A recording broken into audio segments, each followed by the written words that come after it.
Hello and welcome to your weekly serving from the electric car smorgasbord brought to you by the team at electrifying.com. On the podcast this week, we have Kia's galore, new vans on the horizon, how EVs can save you $6,000 and why I'm in Sweden again. Welcome to the Kilowatt Half Hour. I'm Ginny. I'm Tom. And I'm Badge. Batch and his beard is back. Yes, back for a second week. I must have done something right, mustn't I, last week? Everyone else was off on holiday, Batch. No, you did loads of right. Sorry. True. I mean, we know the real reason why I'm here. We know. No, you were brilliant. Everybody loved it, and we loved having you on the podcast. Okay, I'm not in an interrogation suite, and I've not been arrested. Just putting that out there.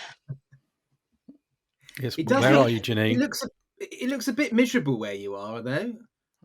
I don't know. It looks quite classy, isn't it? It's just like a big empty warehouse. I'm like in kind of, I don't know, imagine an IKEA warehouse, but without anything in it. I'm a bit like that. So I'll give you a clue. I am in Sweden. I can't tell you why I'm here or what I'm doing. And I'm going to apologise now.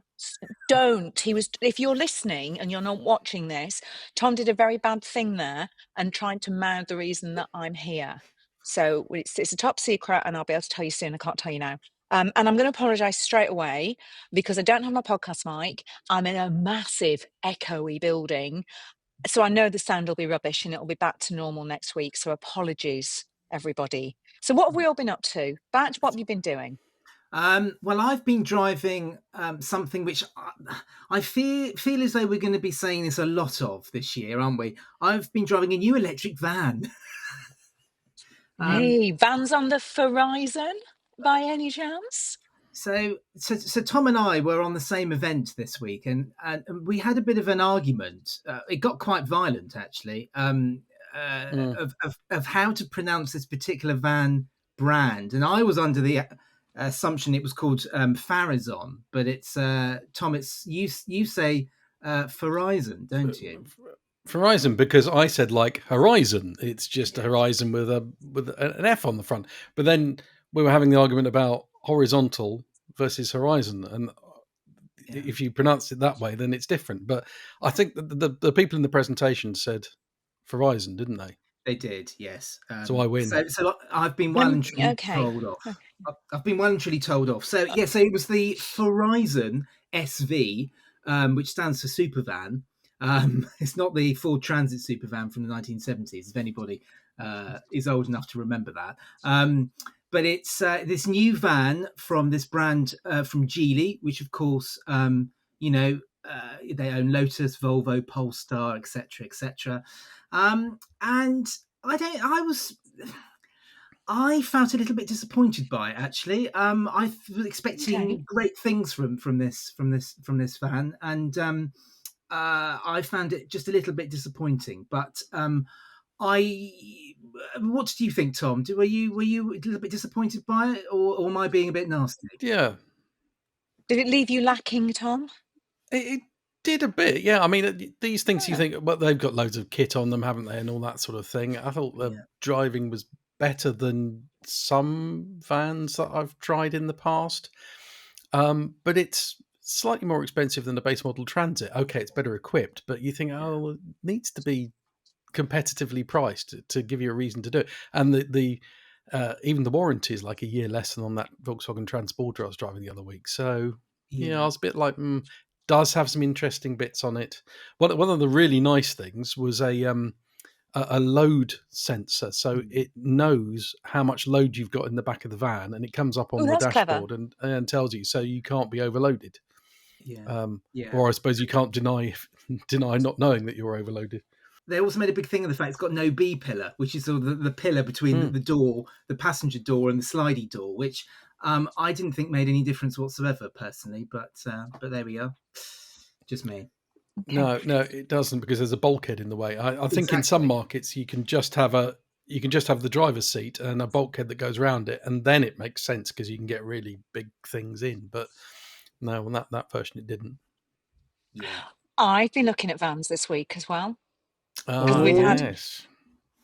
Oh, We've had big news this week. I need to go and lie down in a darkened room after this week. So Kia have held their or its EV day, which, yes, folks, is really a thing. So this is now their second EV day, and surprise, surprise, they're filling in a lot more of those numbers in the EV1 to EV9 that they have trademarked.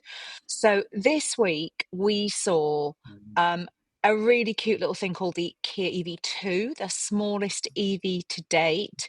We also saw the EV4, which for the first time will come in two variants, a saloon and a hatchback. And then we saw vans. So the big news really, and I think probably for me, perhaps a more interesting story, was that they are going big on vans.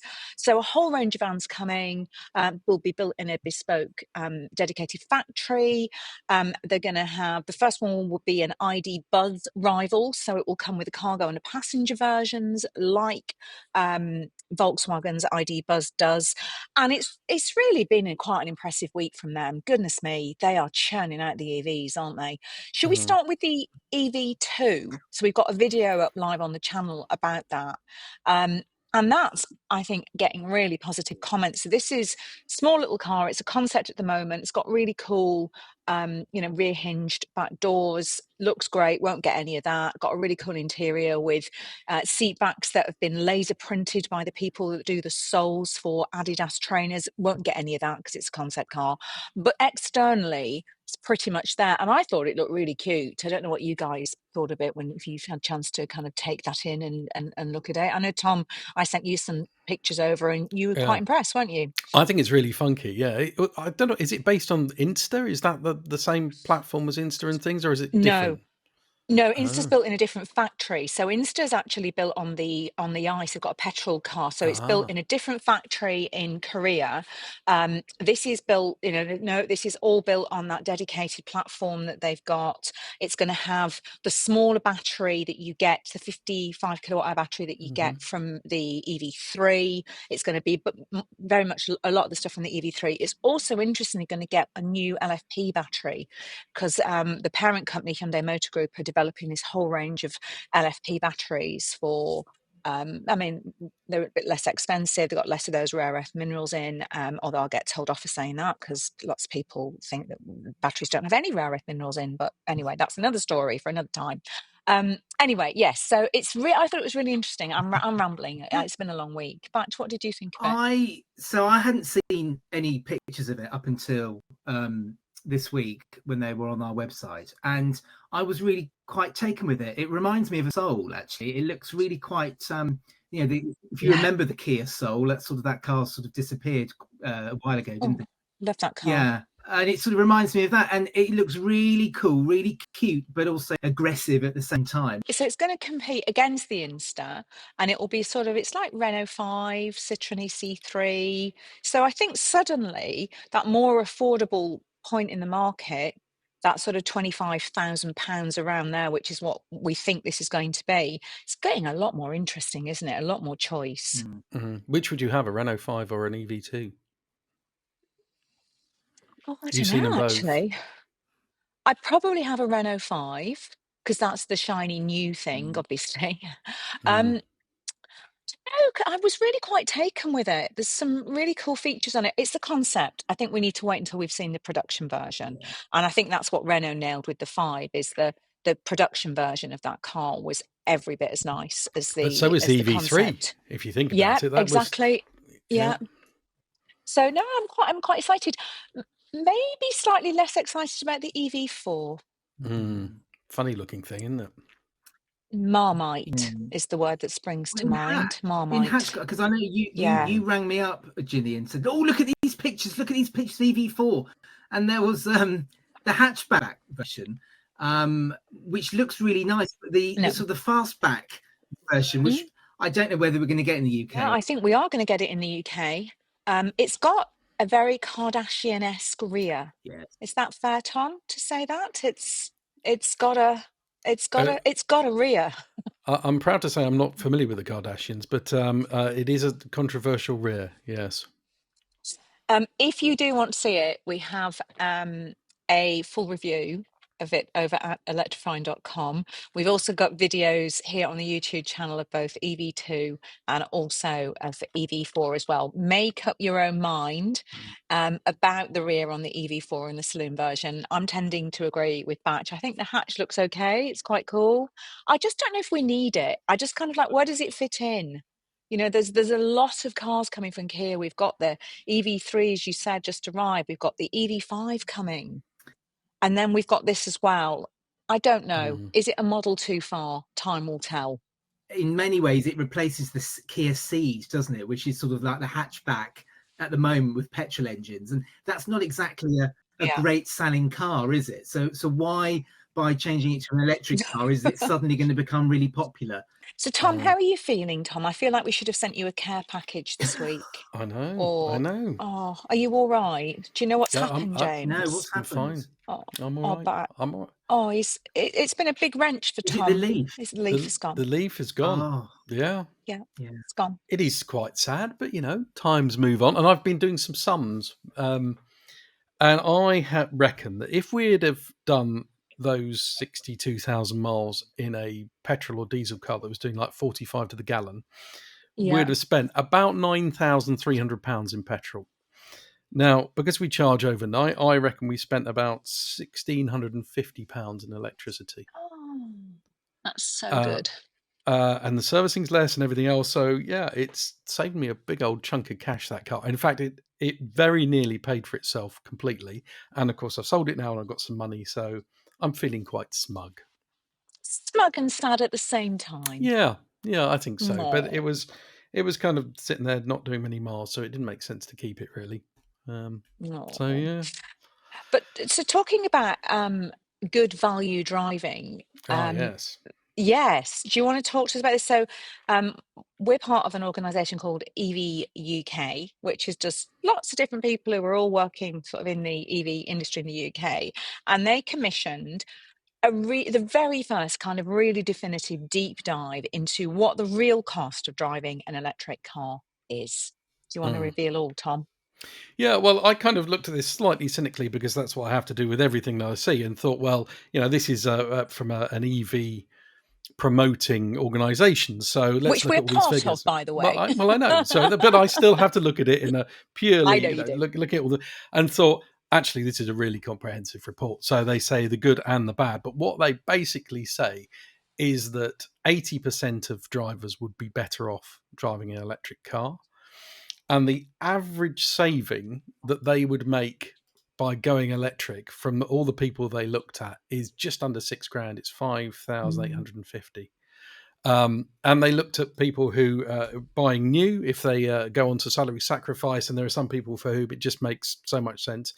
Even if you have to charge in public, it makes sense for most people. There are a few people who it won't make sense for if they want a new car and they're going to only be able to charge on rapids all the time. But for most people, it will make more sense for them to go to electric, which was interesting. There are some places, like we talked about insurance, where it's slightly more expensive at the moment, but you claw some of that back with the cheaper servicing and everything. And there was lots of figures in there, and I found it very interesting. And I think it's a real in-depth report, isn't it? The figures are very robust on it, and I think it's finally nice to have some proof around the thing that, you know, you talk about what you were running your Leaf for. You know, we all kind of know anecdotally what we're doing at home and what we can, you know, what we can drive a certain journey and how much that will cost. But to have this really firm figures, if you want to see it, there is a link to it on the electrifying.com website, so you can see that over there. Have you got Barnard's Bargain? Oh, I have. I've got a really good one, actually. So it's not I've got a lease as well, but this is an actual outright purchase one. You can get it on finance, obviously, but there's a big MG dealer down on the south coast. Richmond MG. You must know Richmond MG. You're down from the south coast, aren't you, Batch? I am. I know Richmond MG very well, yes. So they are punting out some MG4s at $18,990, brand new. Wow. Unregistered. So it's and apparently they've got a few of them. So get down there and have one of those. I mean, that's astonishing. It's 30% off, isn't it? So presumably there's a. Is that the entry level small battery one? Yeah, I mean it's a 26.5 grand car. normally, isn't it? 30% off.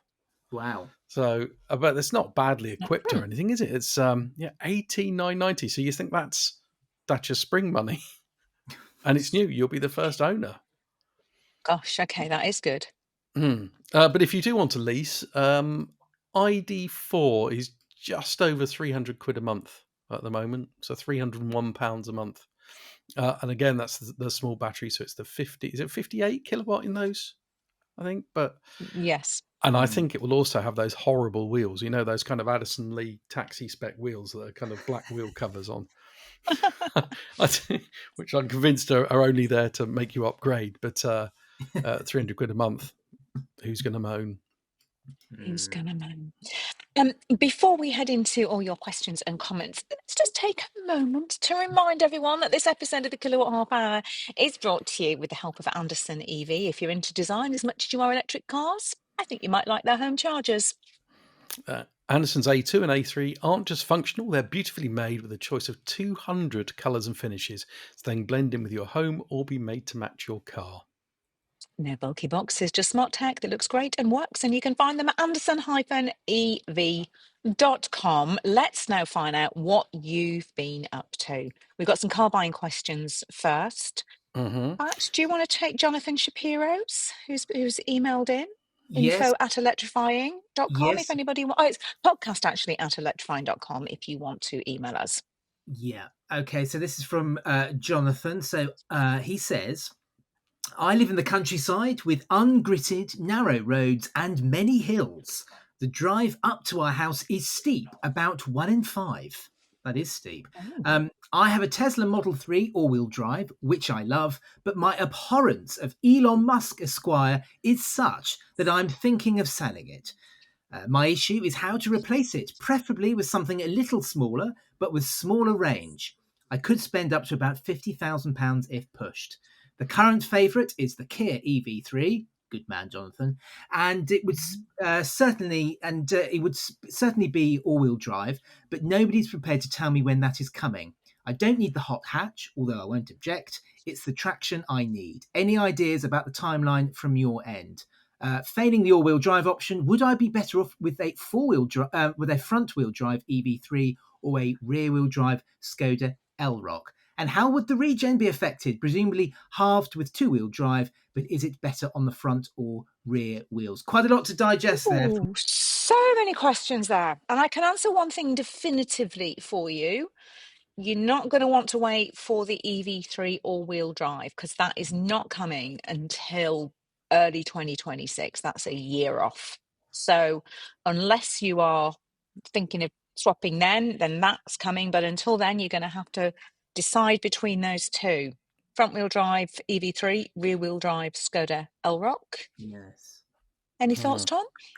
Well, the obvious one is that Volvo EX30 cross country that we all like the look of, because that's quite off-road, isn't it? And we all thought that was quite good. The only other off-roady type electric car that I've tried is the Toyota BZ4X. Yes. Which was great off-road and nice in some ways, but it's just difficult to recommend that at the moment, isn't it? Because the range is pretty. It is.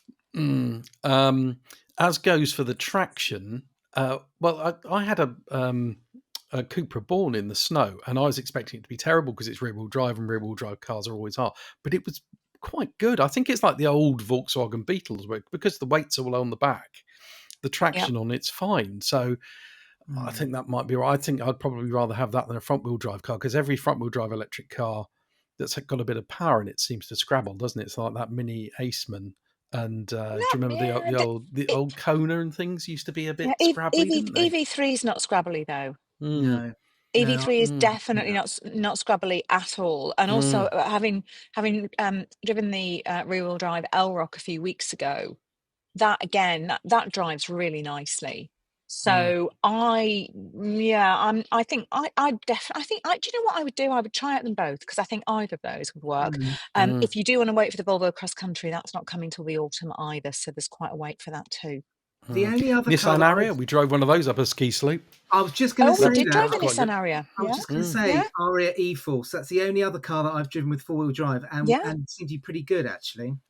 Yeah. Yeah, we got a thing. I mean, that it might still be on the channel. I'm not sure, but we have a video of that driving up a ski slope, so that should be absolutely fine on your steep drive, even if it is about 1 in 5. Because we took that up a ski slope. So the next buyer in a pickle is John Graham 1964, who said, how about a UK comparison of the Renault 5 and the Citroën EC3 Max?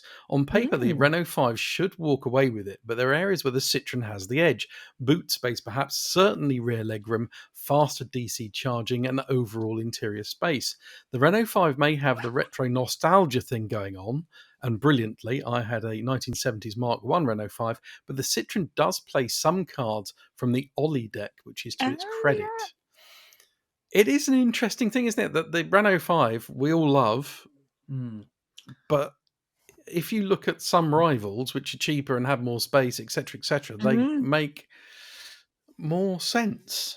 But Yeah, they it's a heart and do. head thing, isn't it? Which one you're going to have? I mean, I think we would probably all have the Renault 5, but if you've got teenage kids, you might not. Yes. Yeah, and I just wonder whether I mean, we all love the Renault 5, the E-Tech. I can't think of another car that has got everybody as excited. I mean, even Mike sort of cracked a bit of a smile when he first saw that, didn't he? So, and he doesn't get excited about a lot, does our Mike? You know, giddy with excitement is not a phrase you would apply to Mike often.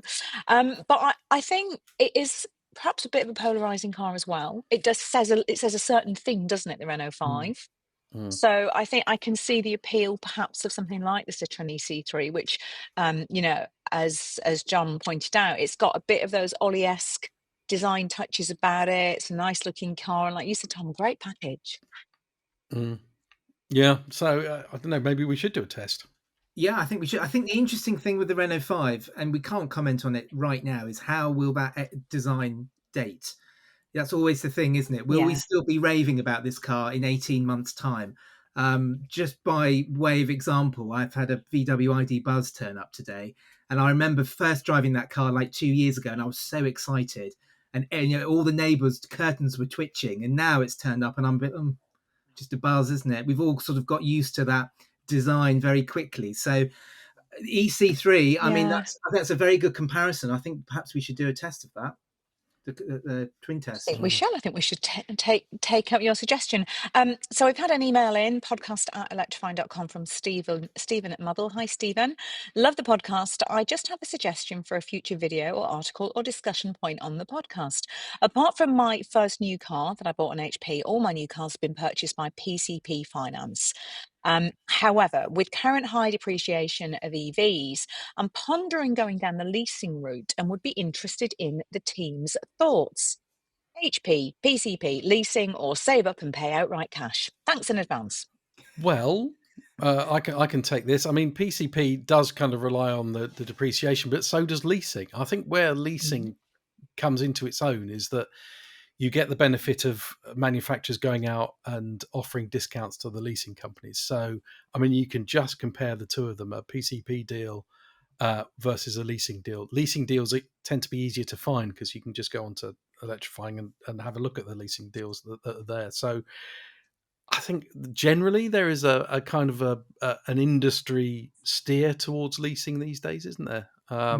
PCPs seem to be less popular, but basically look for the best deal for you. Unlikely to be HP these days, though, because that just means you have to cover all the depreciation all at once. I think the thing with leasing is, and it sounds a very simple thing to say, but it is an important thing to say. You do have to be absolutely okay in your mind that it's effectively renting a car and you're not going to be owning that car at the end of the deal. And that's absolutely fine for some people. But if you do start to get an attachment to this car after 3-4 years, you're not going to be keeping the keys to it. So you do have to bear that in mind.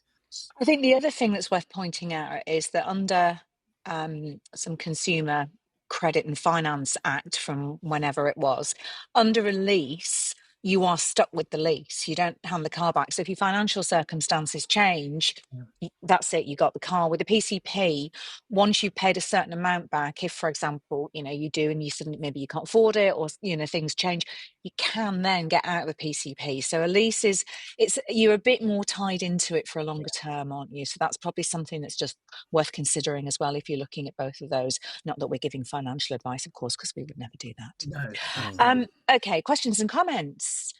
Rob Smith. I've been thinking of swapping my SLK for a Polestar 2 used at 20 to 25k, and there are some good ones around in that price bracket. Rob says, when it comes down to it, I keep backing out. Why, Rob? Why? Rob says, I like the Polestar a lot, but it doesn't really replace the enjoyment I get from the SLK. Although the SLK is thirsty and pleasant to drive at night, sitting low with all the SUVs coming the other way. Any other suggestions? Not a Tesla though, because I like buttons. Why are you sitting on the fence, Rob? Polestar 2 every day. It's a great car. Yes. I mean, like literally, it's a no-brainer. And I'm sorry, but you'll love it. You'll love it much more than your SLK. Yeah, particularly on the snow and ice. Yes. Yes. Sorry, Tom. Any other suggestions for Rob, though? If, I just think go for the Polestar 2. I think it's a really cracking car.